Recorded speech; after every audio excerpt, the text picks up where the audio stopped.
গজালিৰ মেধিকুচিত এখন ব্যতিক্ৰমী বিবাহ সম্পন্ন আপুনি মই দেখাৰ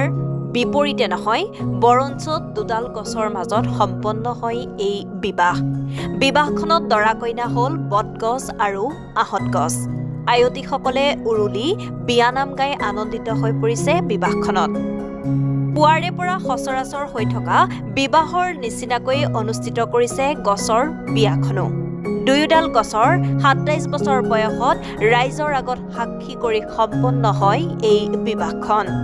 মেধিকুচিৰ ৰাইজৰ লগতে বিভিন্ন প্ৰান্তৰ ৰাইজে চাবলৈ আহিছে এই ব্যতিক্ৰমী বিবাহখন সকলোৱে যেন পুৱাৰে পৰা আনন্দত মতলীয়া হৈ পৰিছে আসলতে এই গছডাল এডাল আহত গছ আৰু এডাল বটগছ আমি 1999 চনৰ 12 মে 28 বহাগৰ দিনাখন আসলতে ৰুইছিলোঁ এই গছডাল আমাৰ বহাগ বিহু হয় বহাগ বিহু উদযাপন কৰা হয় আৰু বহাগ বিহুৰ সময়ত মানে এখন ৰিজাৰ্ভ আছিলে আগতে আসলে এতিয়া ভট্টদেৱ ইউনিভাৰ্চিটি হ'ল এখন ৰিজাৰ্ভ আছিলে ইয়াত মানে বিহু পাতিলে মানুহ ছায়াত জিৰাবলৈকে কোনো গছ নাছিলে আৰু সেই উদ্দেশ্যেৰে আমি এই গছডাল ৰুইছিলোঁ গছডাল ৰোৱাৰ সময়ত মানে এইখিনি অলপ জংঘল আছিলে জংঘল থকাত মোৰ দাদা এজনে অমূল্য তালুকদাৰে তেওঁ ক'লেই যে এই জংঘলৰ মাজত মানে ল'ৰা ছোৱালী মানে শৌচ কৰি পেলাই লেতেৰা কৰিব যদি আমি গছডালত এডাল বাঁহ গছত এখন ৰঙা কাপোৰ বান্ধি দিওঁ মানুহে মানে ঠান বুলি ভাবি পেলাই শৌচ পেচাব নকৰিব লেতেৰা নকৰিব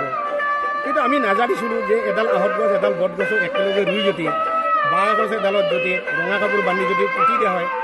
ছাদ হিচাপে সেইখন ঠান হয় আমি জানা নাছিলোঁ কিন্তু তেনেদৰে আমি বুজা নাই ভাবা নাই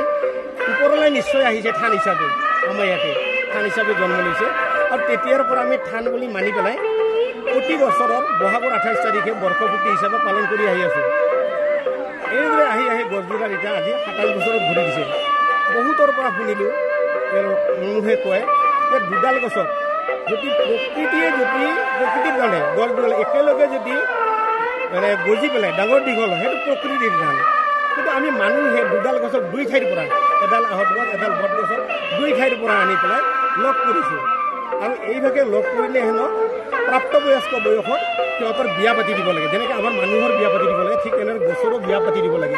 আৰু সেইকাৰণে আজি আমি এই বিয়াৰ আয়োজন কৰিছোঁ সম্পূৰ্ণ ভিত্তিৰে আমি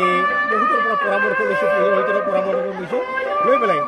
মানে আমি মানুহৰ বিয়াখনৰ যিখিনি মানে আখৈ তোলাৰ পৰা ঠাণ্ডা ভজাৰ পৰা খোৱা গিয়াৰা পানী তোলা সকলো কাৰ্যসূচীখিনি আছে আৰু এনেকৈ আমি আগবাঢ়ি আহি আছোঁ ব্যুৰ ৰিপৰ্ট ভইচ 365